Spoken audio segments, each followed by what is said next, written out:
Passamos a leitura na palavra que o Senhor tem nos trazido adiante, no livro de Provérbios, irmãos.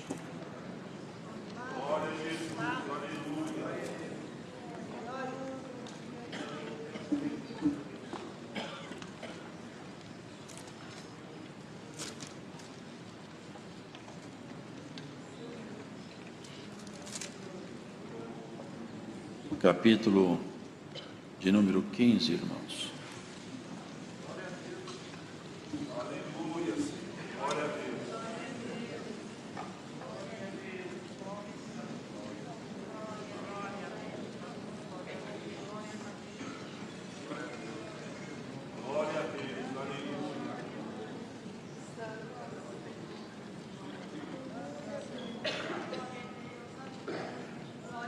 A resposta branda desvia o furor, mas a palavra dura suscita a ira. A língua dos sábios adorna a sabedoria, mas a boca dos tolos derrama a estutícia. Os olhos do Senhor estão em todo lugar, contemplando os maus e os bons. Uma língua saudável é árvore de vida, mas a perversidade nela quebranta o espírito. O tolo despreza a correção de seu pai, mas o que observa a repreensão prudentemente se haverá. Na casa do justo há um grande tesouro, mas dos frutos do ímpio há perturbação. Os lábios dos sábios derramarão o conhecimento, mas o coração dos tolos não fará assim. O sacrifício dos ímpios é abominável ao Senhor, mas a oração dos retos é o seu contentamento. O caminho do ímpio é abominável ao Senhor, mas ele ama o que segue a justiça. Correção molesta há para o que deixa a vereda, e o que aborrece a repreensão morrerá. O inferno e a perdição estão perante o Senhor, quanto mais os corações dos filhos dos homens. Não ama o escarnecedor aquele que o repreende, nem se chegará para os sábios. O coração alegre aformoseia o rosto, mas pela dor do coração o espírito se abate. O coração entendido buscará o conhecimento, mas a boca dos tolos se apacentará de estutícia. Todos os dias do aflito são maus, mas o de coração alegre tem um banquete contínuo. Melhor é o pouco com temor do Senhor do que um grande tesouro onde há inquietação. Melhor é a comida de hortaliça onde há amor do que o boi gordo e com ele o ódio. O homem iracundo suscita contendas, mas o longânimo apaziguará a luta. O caminho do preguiçoso é como a sebe de espinhos, mas a vereda dos retos está bem igualada. O filho sábio alegrará seu pai, mas o homem insensato despreza sua mãe. A estutícia é alegria para o que carece de entendimento, mas o homem entendido anda retamente. Onde não há conselho, os projetos saem vãos, mas com a multidão de conselheiros se confirmarão. O homem se alegra na resposta da sua boca, e a palavra a seu tempo, quão boa é. Para o entendido, o caminho da vida é para cima, para que ele se desvie do inferno que está embaixo. O Senhor arrancará a casa dos soberbos, mas firmará a herança da viúva. Abomináveis são para o Senhor os pensamentos do mal, mas as palavras dos limpos são aprazíveis. O que se dá à cobiça perturba sua casa, mas o que aborrece as dádivas viverá. O coração do justo medita o que há de responder, mas a boca dos ímpios derrama em abundância coisas más. Longe está o Senhor dos ímpios, mas escutará a oração dos justos. A luz dos olhos alega o coração, a boa fama engorda os ossos. Os ouvidos que escutam a repreensão da vida, no meio dos sábios, farão a sua morada. O que rejeita a correção, menospreza a sua alma, mas o que escuta a repreensão adquire entendimento. O temor do Senhor é a instrução da sabedoria, e diante da honra vai a humildade. Amém.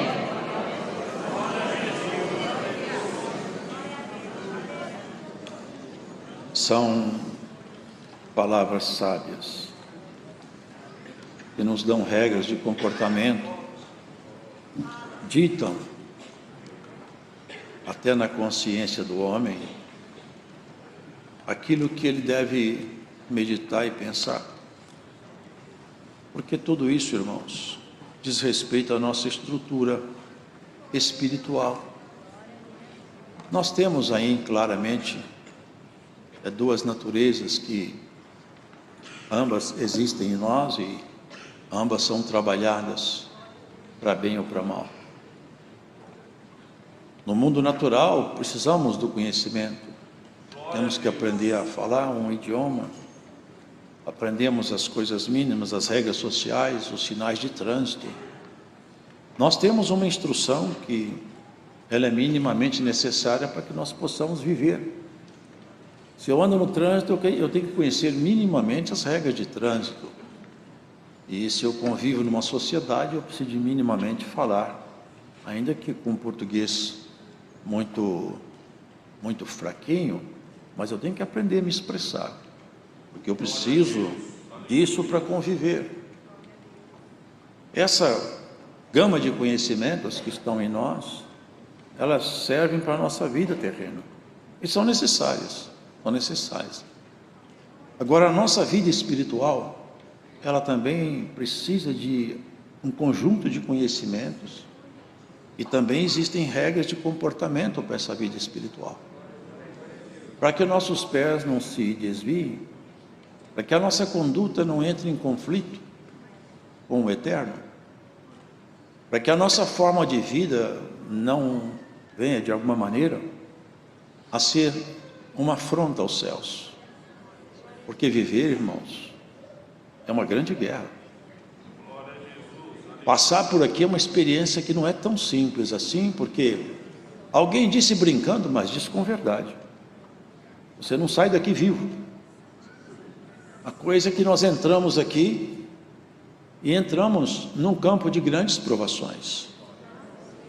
Quando éramos pequenos, nossa mãe, nossos pais nos conduziam pela mão e afinal, tudo que nós conhecíamos estava restrito dentro do âmbito de uma casa.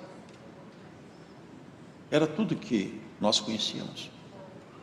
O horizonte se abriu, saímos dos termos de nossas casas e o tempo passou, crescemos e vivemos um mundo onde existe uma infinidade de valores sendo disseminados por todos os cantos. Em cada país as pessoas vivem de um jeito diferente, eles creem que esteja exatamente seguindo o que deve seguir, e cada um no seu canto acha que tem a verdade dele bem guardada consigo. Cada um, cada povo, cada cultura, eles entendem que a verdade está com eles. Defendem isso de unhas e dentes e têm isso aí como fato. E não é fácil, porque quando que vai terminar isso? E quando terminar, como vai ficar a situação nossa? Dessa nossa outra natureza, desse ser celestial que por aqui anda conosco. Onde que nós vamos terminar nossos dias? Onde vai terminar tudo isso aí? Aonde vai estar você quando a sua carreira findar? Aonde você vai morar? Bom, eu não sei. Ou eu sei, se eu tenho fé. Porque muitos se dizem representantes da verdade e tem muitos caminhos que se apresentam como caminhos de solução. São muitos mestres. Mas tem mestres aí que eles ensinam sempre, mas nunca se vai chegar ao conhecimento da verdade com eles, porque eles não têm a verdade. Eles ensinam um caminho, mas o caminho que eles ensinam, ao final, não é bom.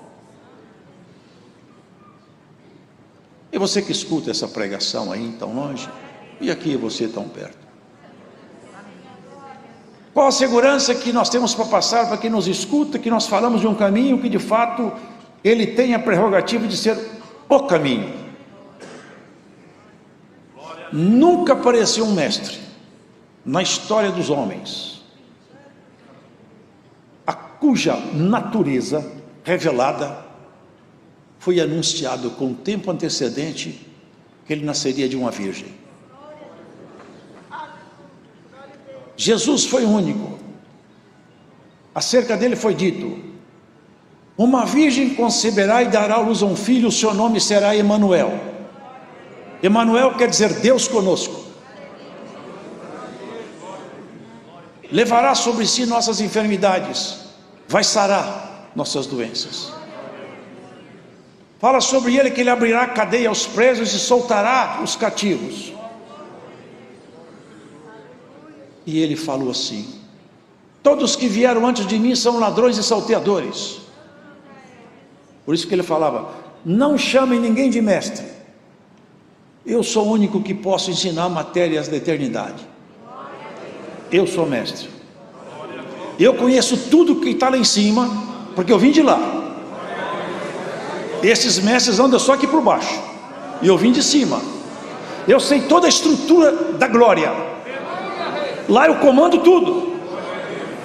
E tudo que eu falo com vocês está ligado lá em cima. De alguma maneira eu vou trazendo vocês para perto de mim, até que vocês fiquem tão perto que vocês sejam parte integrante de mim mesmo. Sabe o que ele falou? Pai, eu quero que eles sejam um. Isso é você, sou eu. Que eles sejam um comigo, como eu sou um contigo. Vocês entendem que é uma doutrina diferente? Não é uma filosofia, não é um conjunto de regras religiosas, é uma proposta definitiva de mudança total de natureza. É o seu homem interior, o seu divino tomando a rédea do natural. É você acordando para a eternidade. Por isso que está escrito: desperta tu que dormes, e Cristo te esclarecerá. Oxalá que alguém agora escutando essa pregação seja desperto por essa palavra. Desperto, acordado.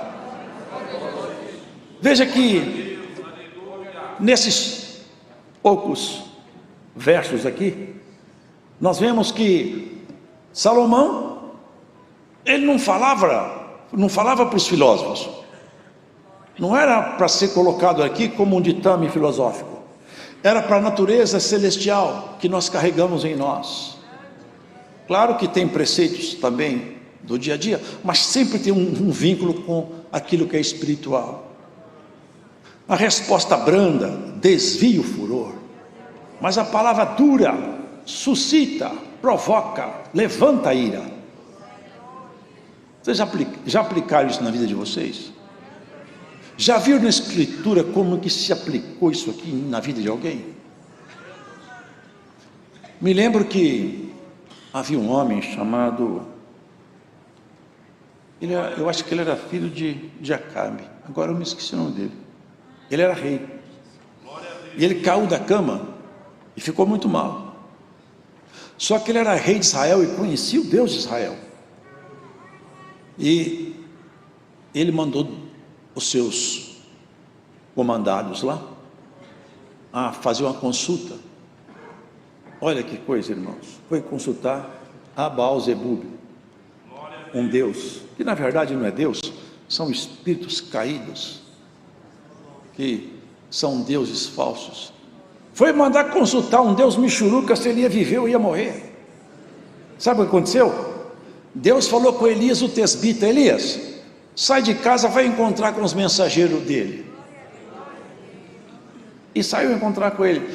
Falou com ele: por acaso é porque não tem Deus em Israel que você está fazendo consulta a Baal? Dessa cama que você subiu, você não desce mais. A coisa gravou.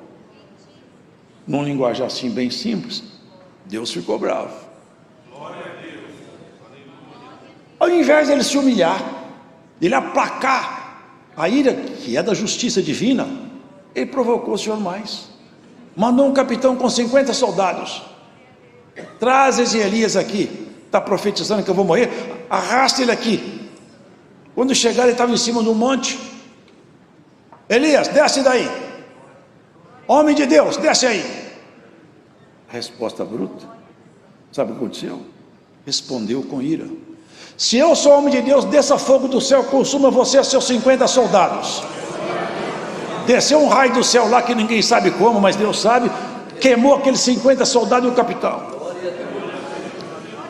Era oportuno para aquele rei Acaz já ter pelo menos um pouco de prudência, né? Mandou mais um capitão com mais 50, com a mesma palavra, com o mesmo tom. A resposta aí de raiva: homem de Deus, desce daí. Se eu sou homem de Deus, que desça fogo do céu, consuma você e seus 50 soldados. Morreu todo mundo. E Acaz persistente. Será que às vezes nós somos assim também, irmãos, com Deus? Será que às vezes Deus está puxando a orelha da gente e a gente está dando um tapa na mão dele? Tem hora que Deus está apertando a gente e não percebe que é Ele que está apertando a gente. Vamos ficar atentos, irmãos. A terceira vez chegou um capitão com 50 soldados. A resposta branda: desvio o furor. Ó homem de Deus, ele ajoelhou: seja preciosa a teus olhos a minha vida e de meus companheiros, porque tem fogo de Deus aí com você. Tem misericórdia de mim e de meus companheiros. O anjo de Deus falou com ele: pode descer e seguir com ele. Vocês percebem, irmão? Deus não aceita ameaça, viu? Tem pessoas que falam: se Deus não fizer isso para mim, eu não sou crente mais. O céu vai morrer, vai explodir o céu. Nós temos que saber lidar com Deus, irmãos. Saber. Não ameaça a Deus, não. Sabe por quê? Que isso é coisa de criança, você já é adulto. Antes, abaixa o teu coração. Senhor, se o Senhor não fizer isso para mim, eu fico aqui pedindo até o Senhor ter misericórdia. Aí mexe com ele. Aí ele fica com o coração quebrantado. A língua dos sábios adorna a sabedoria, mas a boca dos tolos derrama estutícia, tolice. O Senhor um dia, ele falou isso para aqueles fariseus, para aqueles escribas, porque tudo que ele fazia era reprovado, tudo que ele fazia estava errado. Uma vez ele chegou na sinagoga, uma mulher que fazia 38 anos que estava encurvada, e ele ficou com pena dela, misericórdia, e curou a mulher. Aqueles homens falaram: não pode curar, hoje é sábado. Pai, não pode curar, hoje é sábado. Quando vocês têm um boi, ou um gado, um animal qualquer, um jumento, e ele está com sede, no dia de sábado você desamarra ele, leva ele para tomar água. Eu desamarrei essa mulher da cadeia do inferno. Você está achando ruim? Num sábado eu posso fazer bem. Irmãos, ele falou assim: olha, a que eu vou comparar essa geração? Eu comparo essa geração às crianças que eu falei assim, eu cantei, eu fiz uma lamentação, ninguém chorou. E eu cantei uma canção alegre, ninguém cantou comigo, ninguém dançou. Porque eu enviei João Batista, que ele não comia, não bebia, ele comia só gafanhoto e mel silvestre, andava com um pelo de camelo no corpo, não tinha nenhum tipo de alegria social, ele vivia sozinho nos campos e nos desertos. Vocês falaram assim: esse homem tem demônio. Agora veio o Filho do Homem, que come, que bebe, que assenta com os pecadores. É claro, ele assenta com os pecadores porque ele veio curar os pecadores. Num consultório médico não está escrito assim: todo mundo que estiver saudável vem cá. Não, especialidade dele, põe lá a especialidade dele. Ele, ortopedista, é alguém que tem problema ortopédico. Se não tem problema, não vai no médico. Médico para quem tem problema. E ele veio para quem tem problema, mas para quem confessa que tem problema. Se você confessar que você tem problema, Jesus confessa que Ele é o seu Salvador. Te tira de qualquer situação, Ele te tira. Quantos alcançaram do Senhor esse favor? Aqueles homens que estavam do lado do Senhor não encontravam nada, mas aqueles cegos, ressecados, mancos, todos eles encontravam o favor do Senhor, porque via nele a esperança. É Ele, não tem outro. nem agora ou nunca.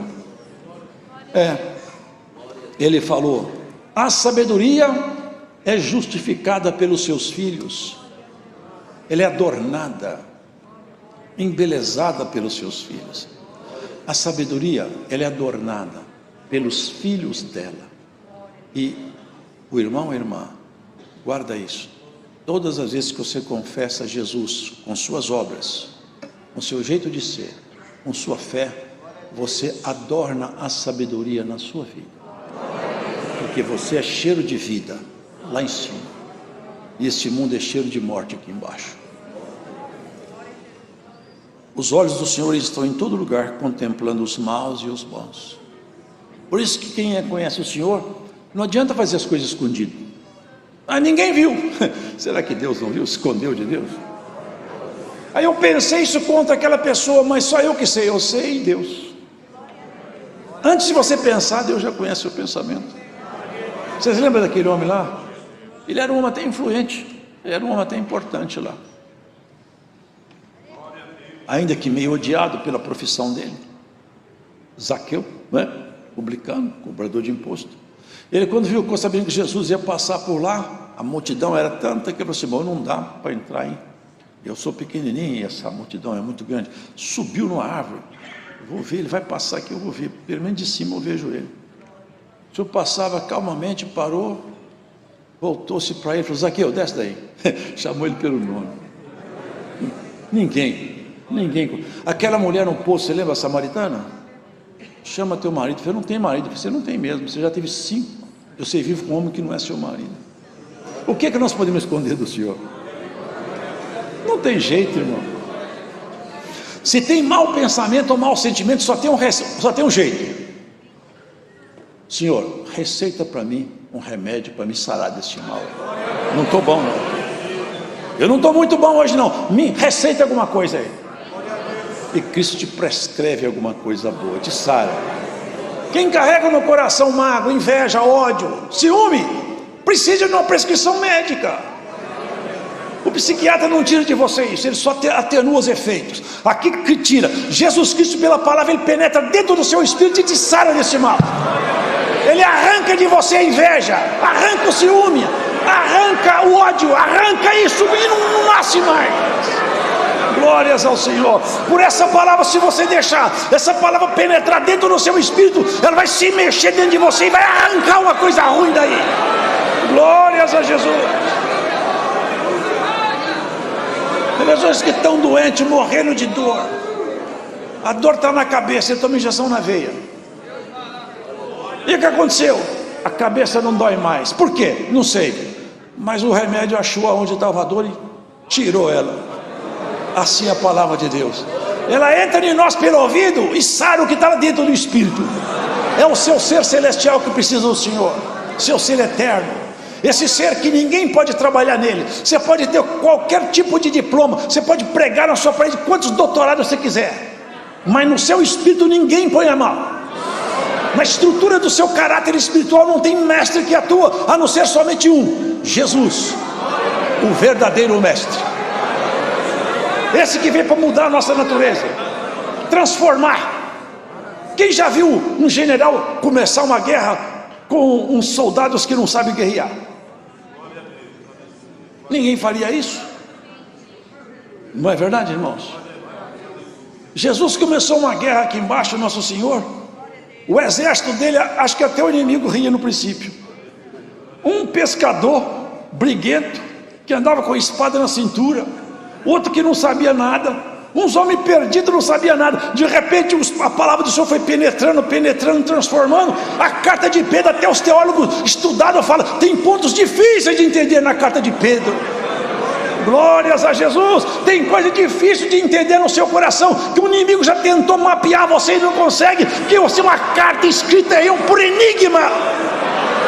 Essa fé que habita em você aí, ó, já tentaram arrancar de você essa fé. Você já passou processo difícil, você já passou por decepção difícil, por caminhos difíceis de passar. Você está de pé.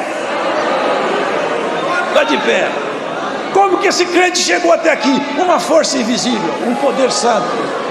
Esse poder que habita em nós, que nos faz viver a vida eterna dentro da vida terrena. Nós vivemos a eternidade aqui já. Nós já provamos da eternidade, provamos da palavra, do dom, provamos da essência de Deus em nós. A fé é o firme fundamento das coisas que a gente não enxerga. Como que pode alguém viver pela fé? Ele não enxerga nada. Moisés andou 40 anos falando para aquele povo: tem uma pátria, tem uma cidade, tem um país, tem um lugar maravilhoso, cheio de fruto. Você já foi lá? Não, não fui. Como que você tem certeza que Deus falou comigo? É tudo que me basta. Deus falou comigo e tem. E chegou lá, Deus levou ele num monte de pisga. Está lá, Moisés, eu falei com você, está lá. Nós estamos andando aqui, né, irmãos? Mas tem uma cidade nos esperando. Tem um lugar para nós morar. E o Senhor já está lá esperando cada um de nós. E as coisas já estão ficando prontas lá em cima. Já está tudo arrumado. Já nós vamos para viver com aquele que é o nosso mestre definitivo. Muita coisa aqui, mas não dá mais para pregar. Uma coisa que eu tinha visto aqui, vê se eu acho.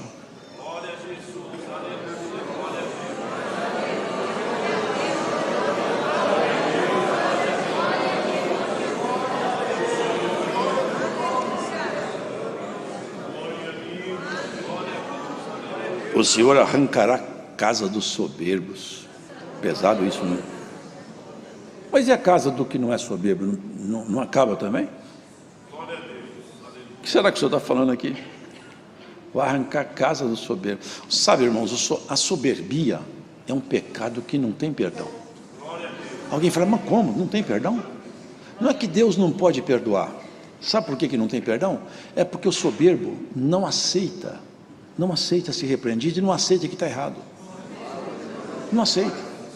Ele olha para si e acha que ele é o centro da razão. Olha para Deus e vê defeito em Deus.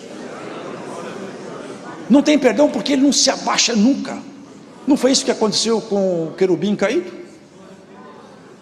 Ele se achou a si mesmo o centro das excelências e tentou fazer Adão e Eva querer ser igual a Deus. Deus vai arrancar a casa do soberbo.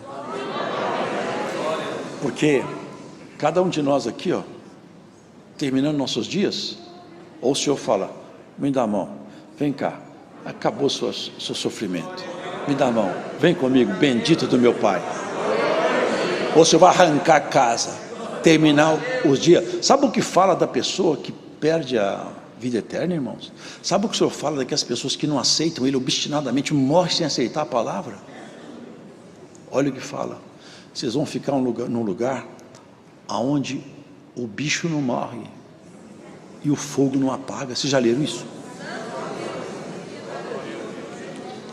O bicho, é pesado isso, não é, irmão? Mas olha o que fala sobre os salvos: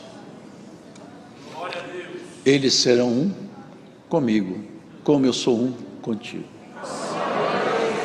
Semeia-se um corpo corruptível, ressuscita um corpo incorruptível. Semeia-se um corpo animal, ressuscita um corpo espiritual. Deus vai arrancar a casa do soberbo. Naquele dia vai ser um dia de grande espanto, um dia de grande temor e tremor, porque as pessoas começaram a caminhada aqui debaixo do sol. Mas como vai terminar, irmãos, depende de nós. Cristo, Ele morreu por nós. Então, nós temos a fé que nos garante o direito de andar com Ele. Quem não aceita Cristo, também não tem fé. E quem não tem fé não pode agradar a Deus. E o final da estrada não é bom. Viver aqui para ir para o inferno era muito melhor nunca ter nascido. Porque aqui, quando a coisa está ruim, você fala assim: está ruim demais, mas pode ser que melhore. No hospital a pessoa está com muita dor, fala assim: pode ser que eu morra. A dor acaba. Morrendo, para a dor. Mas e no inferno? E quando a pessoa é lançada lá nos abismos? E aí? Lá na porta do inferno deve ter uma placa lá: nunca mais sai daqui. Aqui é para sempre. Vocês lembram de Lázaro e do rico? O rico entrou em tormentas e gritava: Lázaro, põe um pouco de água na minha língua. Não posso. Tem um abismo intransponível entre você e eu. Agora acabou para sempre. Deixa eu falar para os meus parentes, porque o lugar aqui é feio demais. Se eu falar para eles, pelo menos vão acreditar. Eu falei, não, tem lá a lei e os profetas.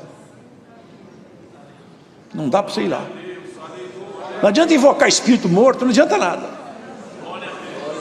O tempo é aqui e agora. Cada um vê para onde quer ir. Nós temos que terminar nossos dias sereno, tranquilo. Não é isso, irmão? Olhar e falar assim, na minha contabilidade, graças a Deus, errei demais, mas não larguei da mão do Senhor. Se o Senhor hoje passasse por aqui com uma lista, hein? Vamos fazer uns acertos aí. Eu vou te levar hoje. Hoje eu vou te levar embora. Quantos que está aqui levantavam? Pode levar que eu estou pronto. Pode levar que eu vou embora. E quantos que esconder debaixo do banco? Tem misericórdia? Eu não. Eu não. Nós temos que viver cada dia como se fosse o último. Você não é dono de nada. Você não tem propriedade sobre nada. Sabia que tinha na lei? Ora passou. Sabia que tinha na lei uma festa chamada festa de jubileu? E tem ainda entre os judeus. Porque olha que interessante. Quando tinha Páscoa, depois de 7 semanas, 49 dias, tinha uma festa chamada festa, que era a festa das semanas, ou festa de Pentecostes. Então tinha Páscoa, depois no 50º dia, festa de Pentecostes. Pentecostes eram os primeiros frutos do campo. E aconteceu exatamente, Jesus foi crucificado, depois de 7 semanas, derramamento de dons no Pentecostes. Não dá para explicar isso agora, porque a hora passou. Mas 7 semanas de ano, assim, eu tinha uma propriedade, mas eu fiz meus negócios mal feitos, vendi para o meu irmão. Depois vendi mais um pedaço, meu irmão vendeu um pedaço. Mas quando interar 50 anos, não importa na mão de quem esteja a minha propriedade, ela volta para mim, porque eu sou proprietário daquela terra. Ela tem que voltar para mim depois no 50º ano. É o ano do jubileu. Vocês entendem o que eu estou falando? É uma festa onde todos os proprietários originais retomam sua própria terra. Há uma terra aí que está conquistada. No jubileu, nós vamos tomar posse dela. Ela está lavrada com sangue. É o Novo Testamento. Na casa do meu pai tem muitas moradas. Se não tivesse, eu nem convidava vocês. Mas está tudo preparado. Por muito tempo nós ficamos, como humanidade, vivendo aqui debaixo de um jugo pesado. Tanta coisa aconteceu. O homem não tinha dispensação de dom, não tinha nada. Agora veio a dispensação em Jesus. Nesses últimos tempos, virá uma última dispensação sobre aqueles que se santificarem. Nessa última santificação, Deus vai encher o povo dele de poder e autoridade. Essa vai ser a última. E nós vamos ser grandemente enaltecidos, abençoados, acalmados pela presença de Deus. E aí vem um momento que nós já sabemos, um tempo marcado por Deus para um governo estranho, mas que nossas mãos não ajudem nenhum governo estranho a tomar posse antes da hora. Mas o que há de vir, virá, e ninguém impedirá. Essa é a palavra. Deus seja louvado.